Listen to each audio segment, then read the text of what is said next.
গেছে জনতা, জেনে গেছে জনতা, জেনে গেছে জনতা, জেনে গেছে জনতা। চোরে চোরে মাস্তুতো ভাই ইডি আর সিবিআই, ভোট চোর নথি চোর মোদি তু গদি চোর, এটা হচ্ছে পশ্চিমবাংলার জনগণের স্লোগান। এনফোর্সমেন্ট ডিরেক্টরেটকে ইলেকশন ডিউটিতে নামিয়ে দিয়েছে। এনফোর্সমেন্ট ডিরেক্টরেট আর নেই, ওরা ইলেকশন ডিউটি করা লোক হয়ে গেছে। ইডি শর্ট ফর্মটা ইডি আছে, কিন্তু ফুল ফর্মটা চেঞ্জ হয়ে গেছে। এনফোর্সমেন্ট ডিরেক্টরেট থেকে ইলেকশন ডিউটি হয়ে গেছে।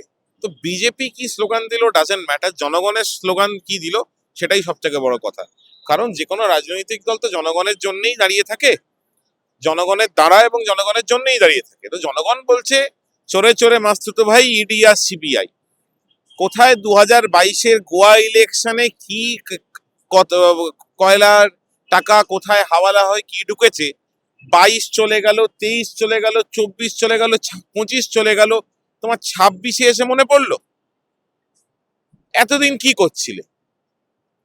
গোয়াতে তো তোমাদের সরকার, তাহলে তোমরা কি করছিলে? তাহলে গোয়ায় তোমরা কোন রেটটা, যদি গোয়ার ভোটে কোনো টাকা লেগে থাকে, তাহলে গোয়ায় তুমি কাকে ডিটেন করেছো, গোয়ার কাকে সামান করেছো, গোয়ায় কি রেট করেছো? এইসব ভেগ কথা। ওরা এসেছিল নথি চুরি করতে। কে আমাদের তৃণমূলের পটেনশিয়াল ক্যান্ডিডেট, আমাদের কি স্ট্র্যাটেজি, আমরা কোন জায়গায় কিভাবে করব, কি করব না করব, সেগুলো ওরা জানতে এসেছিল। কারণ ওরা রাজনৈতিকভাবে ব্যর্থ, ওদের পুরো দলটাই লবিতে বিভক্ত। রাতে ঘুম হচ্ছে না, রাতে জয় বাংলার স্বপ্ন দেখছে, আর সকালবেলা দিবা স্বপ্ন দেখছে। শোন, একটা কথা আছে হিন্দিতে, খায়ালি পোলাও মে ঘি কম নেই গিরনা চাইয়ে। ওরা মনে ভাবনায় পোলাও বানাচ্ছে, যত পাশে ঘি ডালুক ওই ঘিতেই হড়কে পড়বে। আর কি, 26-এ ওরা বাংলায় আসবে, আমিও তাহলে নাসার প্রেসিডেন্ট হব। আর কি বলবো বলো?